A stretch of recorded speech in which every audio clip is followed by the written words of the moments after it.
Welcome to the Coalition of Schools Educating Mindfully, mindfulness-based SEL micro-credential program. My name is Gina Harris, and today this session will be on cultivating social awareness and inclusion. Our objectives for this session are to cultivate activities for empathy and seeing others' perspectives, recognizing how to find strengths in yourself and others, supporting students in becoming ambassadors for connection through mindfulness, and integrating social awareness into daily activities. As we know, empathy is one of the foundational pieces of what we want to support our students in having as we become more socially and emotionally adept. So cultivating activities for empathy and to raise awareness within students is one of those critical pieces. We define empathy as the ability to understand and share feelings of another. Recognizing feelings is an important piece of what we do in social emotional learning. And so in this moment, I'm going to invite you to get comfortable in your seat, take a moment to stop, breathe, and reflect on how you're feeling in this moment. In order to understand another's feelings, we need to be able to identify our own. So recognizing that maybe you're feeling comfortable and at ease, or maybe you experience something in this day that you just are moving through. Either way, we want to think about what do we feel so that we can recognize that in others. We need this so that students can foster relationships, so that we can foster the relationships that are required for our schools being more mindfully based. And one of the ways we do this is by noticing the stories that we create. What stories or assumptions might we be creating about other people? For example, if you see a friend walking down the hall and they don't say hi, they seem hurried, they're on their way to get somewhere, what is the conversation that happens in your own mind, right? What beliefs start to get tossed around in your own mind around, oh, what do I believe? What am I thinking? Are they just in a hurry, or did we internalize in some way what they were doing? And seeing our situation and their situation from multiple perspectives. It's a very important skill to take time to recognize.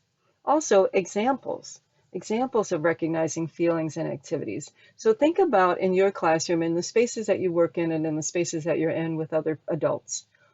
What types of activities can we cultivate to recognize feelings? I know that in a lot of my spaces, we use a mood meter, right, to determine if we're in the red zone, the green zone, the yellow zone, cultivating and figuring out where we are, and then asking students to recognize where they are. Another activity that is possible is to describe a situation, right? Think of a situation that a student might be in. They raise their hand and maybe they didn't get called on. You could ask the students, what might the student be feeling when they raise their hand and they didn't get called on? And encouraging students to come up with different potential feelings that another person might be having in any example of an instance. And then lastly, questioning for seeking understanding. As we're moving through our day, someone may be experiencing something that we are completely unfamiliar with. I know as an English resource teacher, my classroom teachers did not always have an understanding of what I was experiencing moving between 11 classrooms. And I wasn't always aware of what their experience was being in a classroom all day, having taught middle school. So sometimes I would need to ask them questions about their experience, and questioning as a way of seeking understanding is a way for us to build and develop empathy. Some of those questions include, how did you move through this activity with your students? What were you thinking at the time? How are you feeling when you observed them in that discussion? Those types of questions give us the opportunity to really dig into what another person might be feeling. Next thing we want to do is recognize how to find the strengths in others. One great way to do this is to help the students and ourselves, right? Maybe you need to cultivate a list for yourself of your strengths, but have students write down a list of their strengths. If you're working in a small group setting, and even in a large group setting, in a full complete classroom, and regardless of age level, One of the things that we can do to encourage empathy is to help students discover their strengths. They recognize their strengths, they recognize other strengths. So maybe they take time to write down what those strengths are, and then maybe they share one with the classroom. Maybe they create some kind of name that would show what their special strength is, and we use those names to support each other in remembering that we're really great at something else. Celebrate the things that students are great at. We celebrate frequently, great job on that paper, really good job on the assessment. Students are great at a lot of things, so maybe we can cultivate ways of being that allow them to see the other strengths. Build on their known strengths. If you have students who are already skilled at communicating, already skilled at having conversations with their peers, already skilled at supporting others, build on those strengths. You can acknowledge those strengths and build on them. And then also pair people with complementary strengths to discuss and write. Maybe they talk a little bit about what their strengths are. Maybe they talk about the strengths that they see in another person. Maybe they share, oh, I find that you are really good at this activity or that activity. And then have them take some time to write about it. Depending on the age level, even if you're working with kindergarten, you could always have them draw a picture. We want to support our students in becoming ambassadors for mindful connection. So having them take time to recognize another's emotion, having them write about it, talk about it, read stories about it, picture books, graphic novels, whatever age level that you're working with, having the opportunity to recognize the emotions of others when we're doing a read aloud, maybe stopping and saying, what do you think the character is thinking about in that moment? What might the emotions of that person be? Gives students an opportunity to think reflectively on what someone else might be experiencing. And have them be mindful mentors with their other grade level peers. Maybe you pair up first grade with fifth grade. Maybe two classrooms get together and say, hey, let's have a conversation about emotions and what it feels like and what someone might feel like when they are going through something difficult. Maybe they're going through something wonderful and you want to discuss what are those emotions when things are going really well, so that they have a well-rounded understanding of what different emotions might be in different situations. And lastly, practice mirroring activities. There are many activities that we can do that would allow a student to understand what someone else is feeling by just simply, maybe they cross their arms. What feeling do you think someone is having while they cross their arms? What feeling or emotion might someone be having if they start to tap their head? These are different ways that students can mirror each other. And maybe you just did that when I did that. Maybe you just tapped your head as well. But practicing mirroring activities gives us an opportunity to see and reflect. Lastly, there are some practices that we can do. Let's do one right now. One of them is smiling.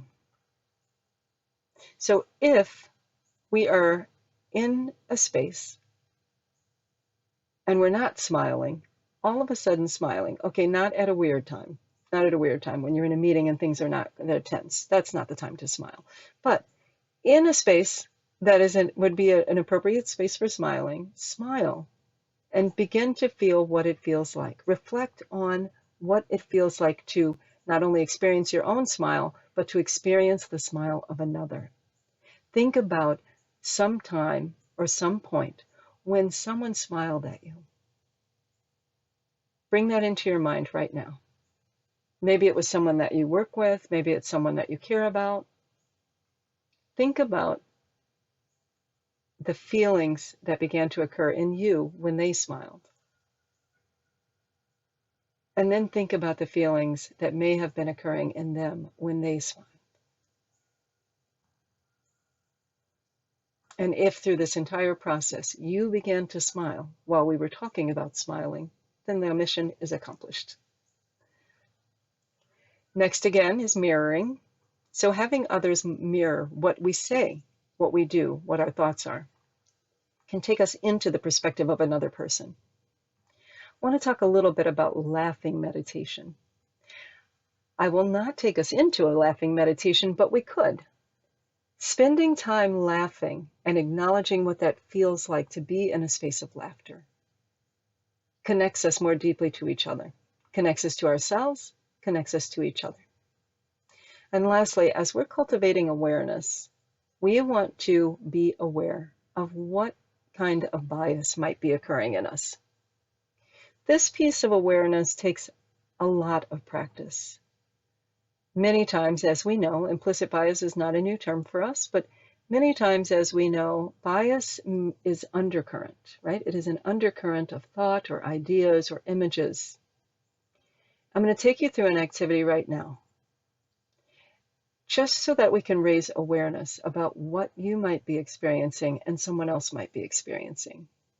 I want you to imagine that you walk into a classroom, and that as you walk into that classroom, you see 3 or 4 students huddled together, being disruptive. The rest of the students, all 16 or 17 of them, are sitting calmly, paying attention to the teacher, but 3 students are standing, huddled together, being disruptive. And now I want you to think for yourself, what was the race of those students that were being disruptive in your mind? What might the teacher have been feeling in that moment? And those students that you had identified as being disruptive, what gender were they? This type of activity of awareness is the type of activity that can help us to break down those spaces where that is occurring. We want to take time to recognize that these things happen, that our brain is wired and programmed to operate in this way based on all the stimuli that we've gotten our entire life. But we want to stop and be able to break that down. And we'll take it a little bit further. In taking it a little bit further, what I'd like you to think about is, what might be the experience of the 3 students that are standing? What might they be thinking? What might they be feeling? What might have prompted them to become disruptive? Let's take this activity a little bit closer to home. Think about your classroom or your office or the space that you work in. I recognize that not everyone is a teacher in a classroom. Some of us work with teachers. Some of us work with students as social workers, educational support, occupational therapists, all of those different fabulous areas of working in education. So think about the environment that your students are in. And now I want you to think about the students that are most disruptive or that you perceive to be disruptive. And in this moment, think about what might they be experiencing in that very second that the disruption is happening. Because part of cultivating an awareness of what social activities are happening, social awareness and inclusion, is to really make sure that we're thinking about what is happening within that individual. If we're becoming mindful, which means being aware that we are aware, if we're becoming mindful and aware of cultivating those types of activities together, then beginning with what might the other students be feeling? What might my students be feeling? What might the adults in the space be feeling? And working from there. So I want to thank you for your time in taking a look at what it means to cultivate awareness for social activities and cultivating empathy, and to think of some additional resources here for continued learning. You may want to check out Daniel Rechtenschaffen's book, The Way of Mindful Education. You may also want to check out Mindful of Race by Ruth King. Both of these books have some really amazing activities. Also, if you take a look at the website Brooks Publishing, there's 5 activities for building empathy in your students. Cultivating empathy, the ability for us to be aware of what someone else is feeling and actually take action to support what they're feeling, reaching out, creating connection, is an activity that we can all do in the spaces that we're in each and every day. Thank you so much.